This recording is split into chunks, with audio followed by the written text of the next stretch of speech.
E aí, boa noite, galera. Estamos chegando aqui para a abertura de mais um vídeo, que é a entrevista com o William, que está fazendo um curso na área de negócios lá em Toronto.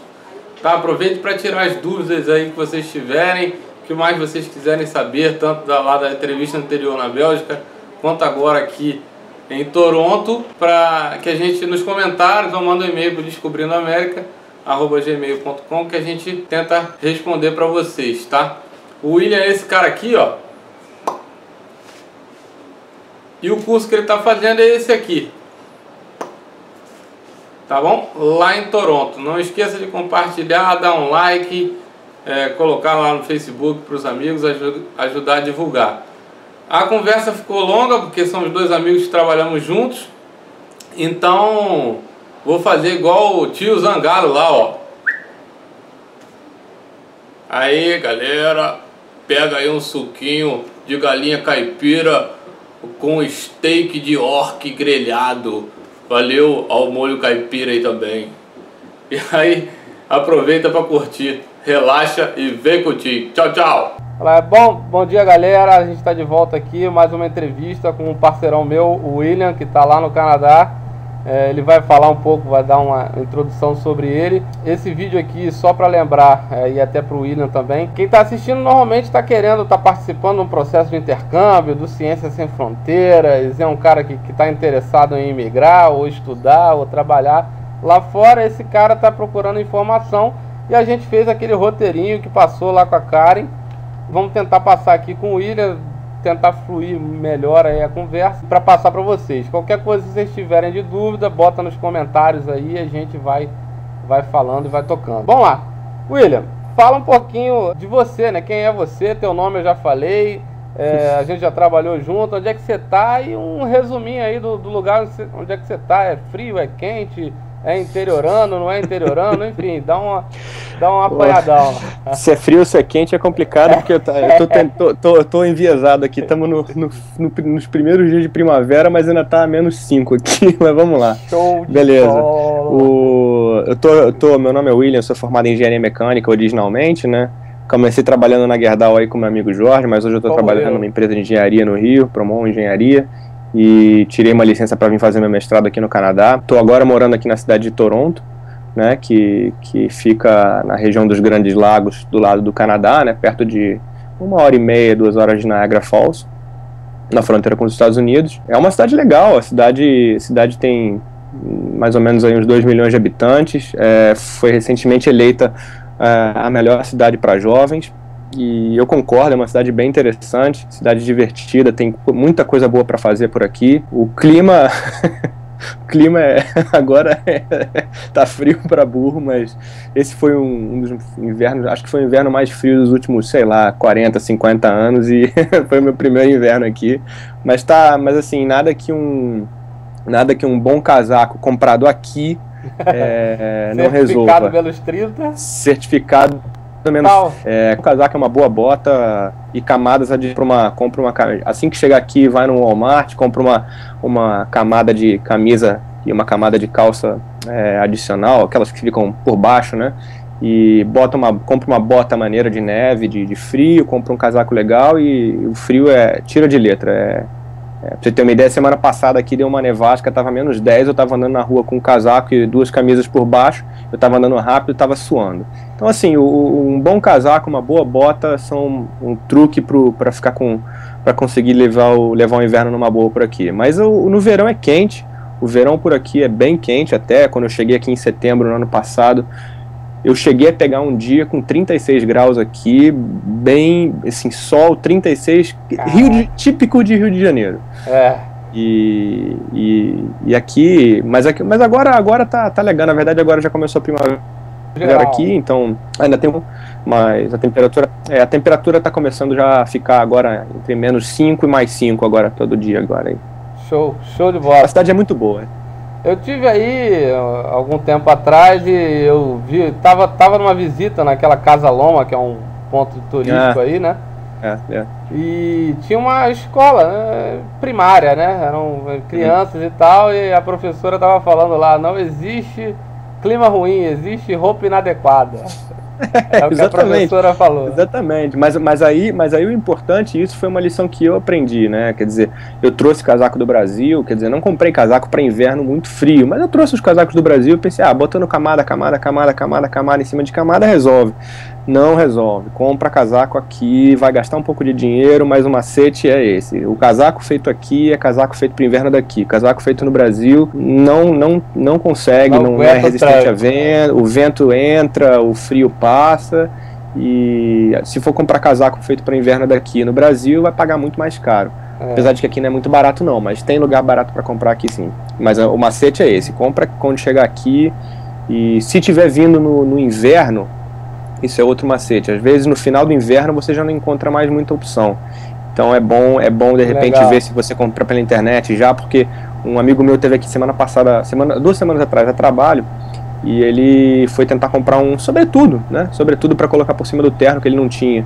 Não encontrou. Eu tive que emprestar o meu aqui para ele porque ele não encontrou, porque já estava começando a terminar o inverno, né? Então os estoques já não estavam mais com casaco, não tinha mais estoque casaco no estoque de inverno. Mas enfim, só esse macete também aí para ficar atrás da orelha aí para lembrar disso. Show de bola. E quanto tempo você está nesse país aí, no Canadá, e por que tu escolheu o Canadá, né? Eu tô aqui desde setembro, então daqui a pouco aí faz um mês, mais ou menos 6 meses aí, desculpa. Na verdade eu vim aqui porque eu queria fazer um mestrado na área, eu queria fazer um mestrado relacionado a negócios, mas em alguma escola de design, porque pega mais o lado da criatividade e inovação também, eu queria fazer alguma coisa relacionada à inovação. E aí quando eu estava fazendo uma pesquisa sobre os programas que tinham, não existem muitos, agora está começando a surgir mais um pouco. Então eu comecei a ver programa na Finlândia, comecei a ver programa na Itália, comecei a ver programa aqui no Canadá, Estados Unidos, e basicamente era isso. E tem alguns outros também. E aí a minha escolha foi uma escolha mais estratégica, na verdade o programa que eu queria fazer, o que estava mais alinhado com o que eu tinha de expectativa para mim era o daqui. E aí eu agora tô aqui, vou ficar aqui por mais ou menos até mais ou menos o meio do ano que vem, para terminar, né? Agora a gente termina as matérias agora em junho, e aí depois começa o projeto, né? Quer dizer, a gente na verdade eles deram uma condensada um pouco no programa, a gente vai fazer matéria no verão em vez de tirar as férias, né? Geralmente eles tiram férias, né? A gente vai ter um recesso, né? Claro, só que geralmente eles têm entre final de abril, início de maio até junho, mais ou menos, final de junho, eles têm um período também de ausência que o pessoal pode juntar com as férias e fazer estágio de verão. A gente vai vai fazer matéria nesse período inicial agora de abril a junho, final de abril, final de junho, para condensar e fazer o programa ficar mais rápido um pouquinho, terminar um pouquinho mais cedo. Mas mesmo assim eu devo ficar ainda até meio do ano que vem, né? Legal, show de bola. Uma pergunta você até respondeu que eu ia te fazer, né? Que foi o que te levou a fazer essa escolha. Você acabou de responder isso. Mas não disse qual é o curso, né? Qual é o curso que você está fazendo? Então, eu estou aqui na universidade. A universidade, na verdade, ela era uma college. Agora ela passou... Agora não, há uns 10 anos ela passou a ser universidade. É a Ontario College of Art and Design, que agora, na verdade, é OCAD University, porque não é mais college. E o nome do programa que eu estou fazendo é um mestrado, né? E o nome do programa é Strategic Foresight and Innovation, que pega, na verdade, ele tem 3 pilares, né? Tem o pilar de Systems Thinking, né? Que é visão sistêmica, Design Thinking, que é a parte da criatividade e inovação, Foresight, que é Future Thinking, que é mais a parte de criação de cenários para longo e muito longo prazo, né? Tipo, não é projeção, a gente até evita dizer que a gente está projetando, porque no futuro é incerto, não dá para dizer o que vai acontecer, mas a ideia é você pluralizar os futuros possíveis e dizer, bom, existem alguns cenários aqui onde a minha empresa, onde a minha organização pode se encontrar daqui a 30 anos, e quais são esses cenários e como é que a gente se prepara para cada um deles. Provavelmente nenhum deles vai acontecer exatamente como a gente projetou, como a gente falou, mas alguns elementos deles vão tá lá na frente, e aí a gente já sabe como é que se comporta nesse cenário. Uma empresa que fez isso já desde 1900, o melhor caso para esse tipo de metodologia é a Shell. A Shell usa a metodologia de cenário para criação de estratégia desde 1970. Então, show de bola, né? Cenário pessimista, otimista. Até nem a definição nem é geralmente em função do pessimismo, do otimismo ou da probabilidade de acontecer, né? Tem muita gente que fala pessimista, otimista, tem gente que fala realista, menos provável, mais provável. A gente procura não definir assim, porque a gente, na verdade, a metodologia ela parte do princípio de que hoje já existem sinais de possíveis mudanças daqui a 10, 15, 20, 30 anos. Às vezes até 50 no caso da Shell, porque a indústria do petróleo muda muito devagar, né? A tecnologia muda rápido, mas a indústria muda devagar. Então, hoje existem sinais. Então, o que a gente faz o que eles chamam de environmental scanning. Na verdade, é realmente exatamente isso que eles estão falando. É scanning. Você faz uma pesquisa, você começa algum projeto de foresight, você faz uma pesquisa, você olha todos os sinais relacionados ao tema, né? Então, no meu caso aqui, a gente fez um projeto relacionado ao futuro do consumo, né? Então a gente faz uma pesquisa sobre todas as possíveis fontes oficiais e alternativas, onde a gente poderia encontrar sinais do que pode estar acontecendo daqui a 15, 20 anos. A partir desses sinais todos a gente aglomera e começa a avaliar as tendências, né, de mudança. E aí essas tendências elas têm um certo impacto, quer dizer, elas podem ter um impacto muito grande no futuro, elas podem ter um impacto muito pequeno, assim como elas também podem ser muito incertas ou elas podem ser bastante certas. Então, por exemplo, urbanização é uma tendência certa, quase, dá para dizer que definida. Agora, como é que o uso de Big Data, né, de dados, vai ser usado pelas marcas, pelas marcas e pela sociedade no futuro? Vai ser em benefício do consumidor ou vai ser em benefício das marcas? Isso é incerto. Começa a criar os cenários, né? E aí os cenários, eles geralmente são definidos a partir das tendências e não a partir do se é otimista ou se é pessimista, né? Geralmente tem um padrão que geralmente emerge. Você tem cenários de disciplina, cenário de crescimento, cenário de colapso e cenário de transformação, que é quebra de paradigma. Então isso dá uma ideia de como é que funciona mais ou menos, mas é por aí. Show de bola, perfeito, bem interessante e um pouco diferente do que eu vi lá na FGV e é maneiro pra caraca, gostei, muito legal.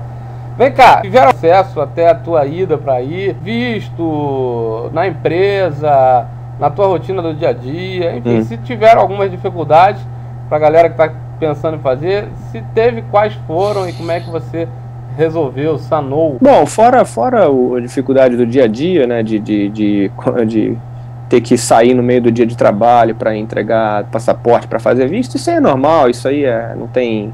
Acho que qualquer processo vai implicar nesse tipo de preocupação. Não tive nenhuma grande dificuldade não, na verdade o processo ele é relativamente simples, né, como qualquer aplicação para visto, né, então aqui para o Canadá é importante até lembrar, na verdade para você estudar aqui no Canadá você precisa de duas coisas, você precisa do visto e você precisa da permissão de estudo. O que você faz no Brasil? Quando você está no Brasil se preparando para fazer isso, você vai mandar teu application para a escola, eles vão mandar de volta para você dizendo se foi aceito, quando você for aceito você fala o seguinte, bom, então agora está na hora de eu começar a fazer meu visto para me preocupar em entrar no Canadá, né?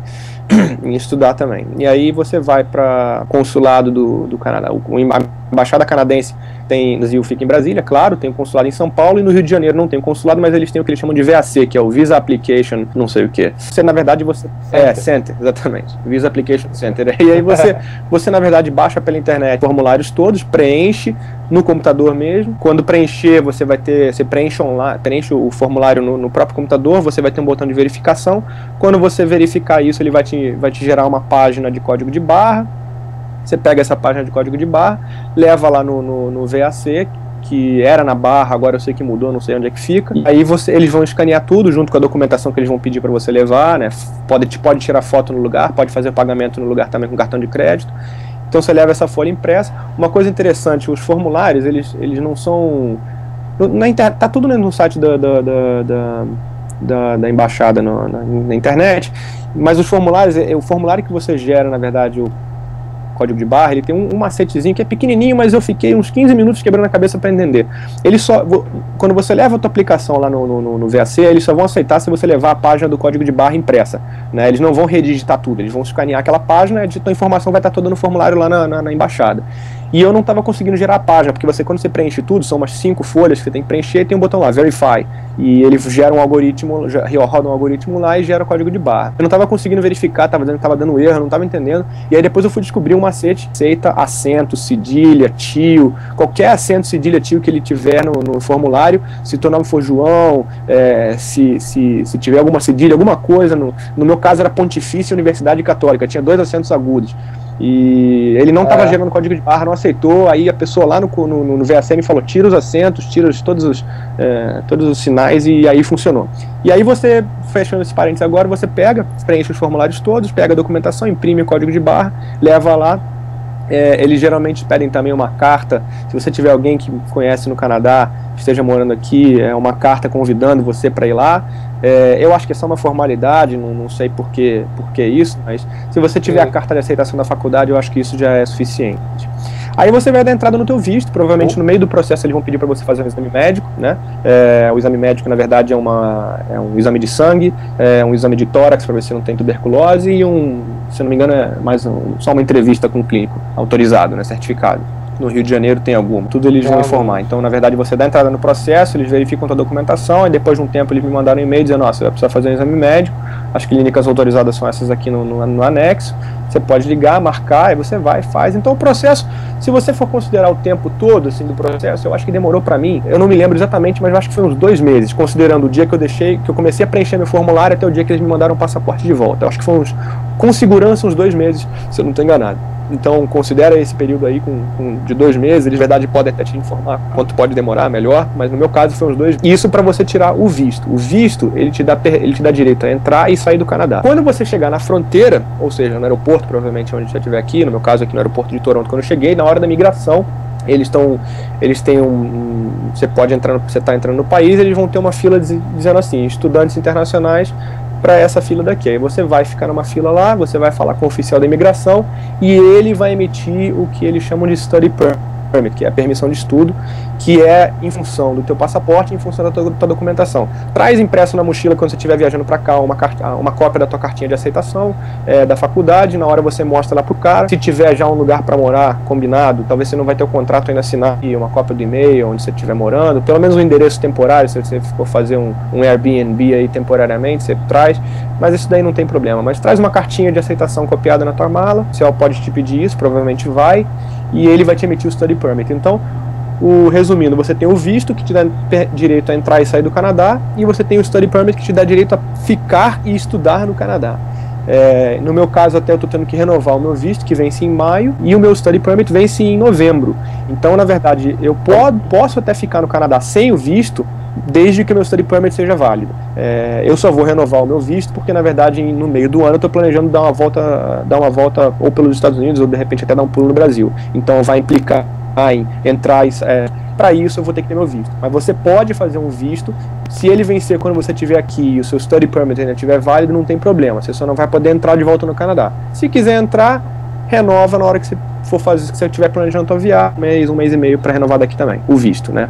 E o study permit você vai renovar, é bom começar o processo de renovação do study permit 1 mês ou 2 meses antes dele vencer. Não, você faz tudo daqui, o processo ele é um pouco chato, então porque essa renovação você pode fazer aí em próprio a embaixada Toronto. Não, o CIC, que é o Centro de Imigração, né, fica em Ottawa, que é a capital, que fica longe, né, é uma distância que não é muito, é uma distância considerável. E aí por aqui de Toronto tem que fazer tudo por telefone, pela internet, mas assim, é relativamente tranquilo. A única confusão que eu estava tendo dificuldade de entender era porque o study permit, o visto, qual era a diferença de validade, por que um tinha validade mais curta que o outro, e por que eu tinha que renovar um antes do outro. E aí eu liguei pro pessoal lá, depois de um tempo no telefone pendurado, eu consegui entender que o visto me dá direito a entrar e sair, eu posso ficar no Canadá sem ter o visto válido depois que ele vence, desde que eu tenha o study permit que me permita estudar, que me permite estudar aqui. No Canadá, como eu visto vencido, eu tenho que renovar o visto. Mas aí você vai ter que andar na verdade, bom, eu não tenho certeza, eu não tenho feito isso, eu não tenho dado com ele por aqui no bolso, porque na verdade quando eu cheguei aqui eu fiz uma carteira de identidade daqui, né? A província de Ontário emite identidade para residente temporário. Como eu estou estudando aqui, eu tenho endereço fixo aqui, eles me emitiram uma carteira de identidade, é isso que eu estou usando na minha carteira, uma carteirinha tipo um cartão de crédito com minha foto, meu nome, meu endereço, tudo. Perfeito, então, show de bola. Vem cá, e Então acho que aí ficou legal, as dúvidas foram todas sanadas. Você pode se alguém tiver mais dúvida, pode perguntar nos comentários aí, ou mandar um e-mail lá pro Descobrindo América e eu vai se falando. Tranquilo. Vem cá, primeiro dia aqui? Como é que foram os primeiros dias aí no foi o primeiro dia aqui que você perguntou? Você chegou, primeiro dia no país, como é que foi? Os meus primeiros dias? Foi legal, eu cheguei aqui no verão, cara, você tá com aquele entusiasmo, os primeiros dias, né? Você não tá visitando o país, você tá se mudando para um país novo, né? Então você fica com aquela ansiedade normal. Você tá se mudando, você chega aqui com 2 malas, né? Com roupa de calor, porque você chegou no verão, mais uma mala com roupa de frio que você acha que vai resolver, depois quando chega o inverno você percebe que, no meio do outono você já percebe que roupa de frio não vai adiantar, mas você chega aqui com 2 malas e provavelmente é bom você já pegar se você não tiver lugar para ficar, procura um Airbnb, foi o que eu fiz. Então eu cheguei aqui, fiquei 2 semanas no Airbnb e era verão, foi tranquilo, como eu falei aí, peguei um dia de 36 graus aí, uma semana quente. Como ainda não tinha começado os estudos, né, eu tinha uma semana ainda de folga, de forma.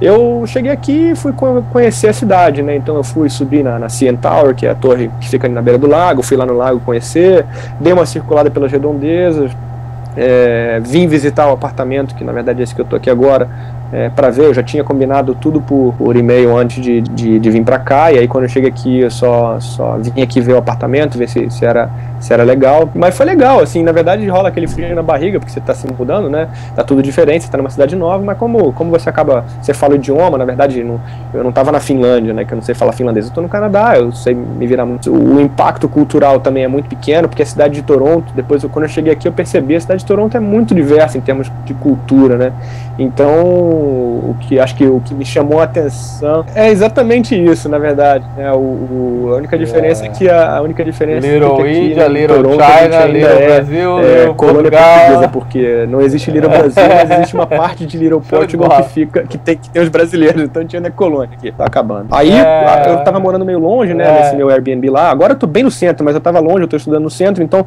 quando eu vinha pra cá pro centro nos primeiros dias, eu pegava o metrô, e aí me chamou a atenção que no metrô, cara, tem muito imigrante, assim, e assim, é interessante que metade do que você ouve o pessoal falando na rua é outro idioma, cara, é urdu, paquistanês, né, pô, hindi, chinês, espanhol, até português, cara, tem filipino, tailandês, vietnamita, indiano, cara, tem tudo aqui, cara, tem russo, tem ucraniano, tem italiano, pô, tem muito, você ouve muito idioma diferente quando você anda na rua, então isso foi um negócio até interessante, porque você pensa assim, acho que quando você chega num lugar e você vê que tem muita gente de fora, acho que você acaba se sente meio que, você não se sente muito excluído, né, você se sente, bom, tá todo mundo meio que no mesmo barco, então isso foi uma coisa que eu achei interessante da cidade de Toronto, e aí pesquisando depois eu descobri que na verdade a cidade tem metade da população, mais ou menos, é de minorias visíveis, né? Então, visíveis no sentido de que você nota por cor de pele, por traços fisionômicos, que são culturas diferentes, são de origens, de etnias diferentes. E isso é muito legal na cidade, a cidade é muito diversa. Mas os primeiros dias foram bons, a cidade é tranquila de se adaptar, o pessoal é super receptivo, o idioma não tem problema nenhum com o idioma, mesmo os imigrantes, você acaba percebendo que eles acabam assimilando a cultura de canadense, que é muito polida e receptiva, né? São muito educados. Então isso foi, a adaptação foi muito rápida no verão. Isso aí eu ia te perguntar também, porque eu já sabia um pouco dessa característica do canadense aí, e a característica da cidade, mas você acabou já respondendo, né? Se você teve alguma dificuldade de convivência, se você notou que os nativos foram pouco, tem essa lenda urbana de que o estrangeiro é sempre mal recebido fora do Brasil, que a gente recebe bem e lá fora. Aqui no Canadá, cara, quer dizer, aí no Canadá, não tem nada disso. Eu já sabia disso. A única diferença é que isso você percebe, né? A gente é brasileiro, o brasileiro. Você acabou já respondendo. Então teve nada muito caloroso. O canadense é gente boa. No estilo de se relacionar com as pessoas, mesmo pessoas às vezes diferentes, né? Desconhecidas.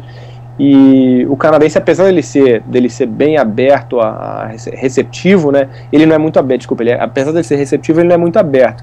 Então, e isso é um resquício da cultura europeia que colonizou essa região aqui, que é uma cultura um pouco mais fechada. Então, assim, não só eu, mas os indianos que estão na minha turma também, que são os latinos, né, tem pessoal da Colômbia, do México, do Peru, tem pessoal, como eu falei, da Índia, que são culturas mais calorosas, né, e na forma de se relacionar, e quando você chega aqui, você percebe que, apesar deles serem receptivos, eles não são muito abertos, não são de se abrir, o brasileiro faz, né, vem pra cá, chega aqui em casa, toma uma cerveja e tal. Até tem alguns, né, quando você, na minha turma, na faculdade, teve alguns casos em que o pessoal, não, vamos lá em casa, pô, conheço um restaurante brasileiro, vamos comer uma feijoada, não sei o que e tal, aí você me conta um pouco do Brasil também.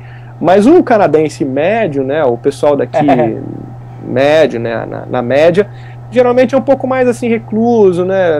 Não se abre direto como o brasileiro faz. Então, isso é uma coisa que você vai perceber. Se for no inverno, é pior ainda. As pessoas mudam de personalidade no inverno. Especialmente esse inverno, que foi um inverno muito frio, as pessoas ficam muito, muito diferentes. É impressionante isso, é não acreditável, mas as pessoas ficam mais deprimidas, ficam mais dentro de casa, não saem. Cara, é incrível, muda mesmo. Tem que mudar. Tem pouca luz, né? O inverno tem muito pouca luz, então isso eu acho que também fica muito tempo escuro, as pessoas acabam ficando meio... Não tem muita luz natural, né? Então isso eu acho que dá uma abaixada na moral, mas foi mal, vai lá. Beleza, você já falou sobre o idioma, falou que não tem Precisa, você vai precisar fazer o TOEFL, no meu caso aqui eles pediam o TOEFL, e eu acho que todas as escolas internacionais aceitam o TOEFL, né? Você não teve dificuldade no idioma, eu nem me lembro se aqui na universidade eles davam outras alternativas. Pode ser, mas eu tive que fazer o TOEFL, é um exame padronizado, né, de inglês. Não tem mistério, é só treinar. Na hora que você for fazer a inscrição, você pode comprar por mais 15 ou $30, sei lá, não me lembro. Aqui é um livro eletrônico em PDF, você imprime, ele vai te fazer uns exercícios. E é só treino, não tem mistério nenhum. Mas tem que fazer. Eu acho que sim. O GMAT não, porque o GMAT, na verdade, eu não precisei fazer pro programa que eu tô fazendo, não é um programa de MBA, então eles não pedem o GMAT, né? Eles estão querendo mais saber, eles não estão querendo saber se você tem capacidade analítica então, de resolver problemas, eles estão querendo saber se você tem criatividade. Então, na verdade, eles, em vez de pedir o GMAT, eles pedem portfólio de trabalho anterior, eles fazem uma entrevista longa sobre isso, sobre os seus trabalhos e tal. Então, no meu caso, que é uma escola de arte e design, né, apesar do programa ser um programa de negócios, eles não pedem o GMAT, então no meu caso não precisava, né? Agora o TOEFL é necessário porque ele te vai dizer para a faculdade, para a universidade, você tem capacidade de assimilar informação e pensar criticamente sobre aquela informação no idioma inglês, né? Então tem que fazer. Tá cortando um pouquinho, mas eu acho legal, deu uma apagada aqui na tela. Então, quer dizer, não, tá dando, a voz tá ficando legal, às vezes descasa da imagem, mas volta. Então acho que vale a pena deixar aí no vídeo pra galera. Ainda sobre idiomas, você teve aquela impressão, eu fiz o TOEFL, me saí bem, mas na hora de no chegar caso aí, inglês, tem que dar uma melhorada, eu sempre me virei muito bem em inglês, porque eu já trabalhava por isso, você acha que também muito relatório que eu tinha que ler em inglês, então eu já tinha, e às vezes algumas reuniões no trabalho mesmo, raramente, mas de vez em quando em inglês, e eu sempre pela internet, ouvindo podcast e tudo mais, você acaba tendo muito contato com o idioma inglês. Então no meu caso eu não senti muito isso. Às vezes as pessoas aqui falam um pouco mais rápido, você dá uma engasgada, mas aí o pessoal se liga que você não tem inglês no idioma, aí dá uma repetida, mas assim, o idioma inglês é tranquilo. Se o pessoal estiver indo para outro país, aí eu acho que vale a pena, né, porque para você, coisa simples como ler uma placa pode ser um desafio se você vai para um lugar onde você não sabe falar o idioma, né, como Finlândia, Itália. Se você não souber falar o idioma, você vai precisar ler placa pelo menos, né, então acho que eu recomendaria isso. A minha assim, eu já fui para outros países em que eu não sabia falar o idioma, como turista, né, e eu sempre tento pelo menos o básico, né? Pedir direção, orientação e esse tipo de coisa, eu acho que vale a pena fazer para quem não estiver indo para um lugar que tem inglês como primeiro idioma. Bom, isso eu acho que não sei se isso daqui é uma especificidade de Toronto, mas uma coisa que eu achei interessante aqui, eu geralmente gosto de chegar no lugar e quero comer. Curiosidade aí local, da vida do canadense, e aí Toronto, eu fui procurar restaurante de comida típica canadense. Cara, curiosidade, né? Curiosidade, só isso. Eu não encontrei, cara. Não sei o que é comida canadense, cara. Porque tem comida indiana, tem comida vietnamita, tem comida chinesa, tem comida portuguesa, brasileira, tem ucraniano, mas, cara, ninguém sabe me dizer. Eu falo assim, cara, vamos lá, o que é o prato típico do Canadá? Cara, o pessoal não sabe, cara. Tem lá o beef brisket, tem lá a carne defumada que o pessoal bota no sumo. Cara, mas tem o maple syrup, que todo mundo fala, né? Pô, cara, eu não sei, não consegui encontrar assim, a cozinha da cara, não sei. Pelo menos na cidade de Toronto eu não encontrei, de tudo, cara. Mas é engraçado isso. Isso foi uma coisa que eu achei engraçado, assim, né? E isso é uma curiosidade, assim, é uma particularidade daqui também. Tinha uma rede de restaurantes você tá aí, vindo cara, que era quem estiver vindo pra Toronto, né? Pô, esqueci o nome da rede, cara. Né? E eu acabei não indo, tá? Uma coisa que eu achei interessante é que você tá em Toronto, mas sem brincadeira. Eu acho que acabei não indo. A minha dieta é... Mas é legal, saber do Sudeste Asiático, 10% chinesa e 10% indiana, porque eu só como chinês, indiano e vietnamita e tailandês aqui, cara. Porque tudo que é coreano também, tudo que é lugar aqui, cara, não tem, cara. É o que tem para comer aqui. Se quiser comer restaurante, comida mais próxima do brasileiro, né, da brasileira, né, cara, você vai pagar caro, o canadense pede desculpa para tudo. Mesmo quando a culpa é tua, eles pedem desculpa. Vem cá, mas tem alguma coisa, alguma tradição, modo de comportamento, não, sei lá. Casa, claro, né? Sei lá, carro não. Do mesmo jeito. Na verdade, quando eu tava procurando apartamento, eu sabia onde é que eu ia estudar, que fica bem no centro aqui, no downtown Toronto, e eu já estava procurando apartamento próximo da universidade, né? E achei, na verdade eu estou 3 minutos a pé da faculdade aqui, e se não for para ficar próximo, eu recomendo que quem estiver vindo para Toronto, muito perto de uma estação de metrô, que facilita muito na hora no transporte no inverno, pelo menos. Né, que às vezes você pode até, mas o ônibus faz interligação com o metrô e tal, funciona, mas às vezes neva tanto que o ônibus não consegue andar, ou quer dizer, atrasa muito, então você vai ficar muito sujeito a atraso. O metrô, ele é menos sujeito a isso, apesar de ele também dar uma virada de vez em quando, ele não está exposto a neve e intempéries, né? Então é bom ficar sempre próximo de uma estação de metrô aqui.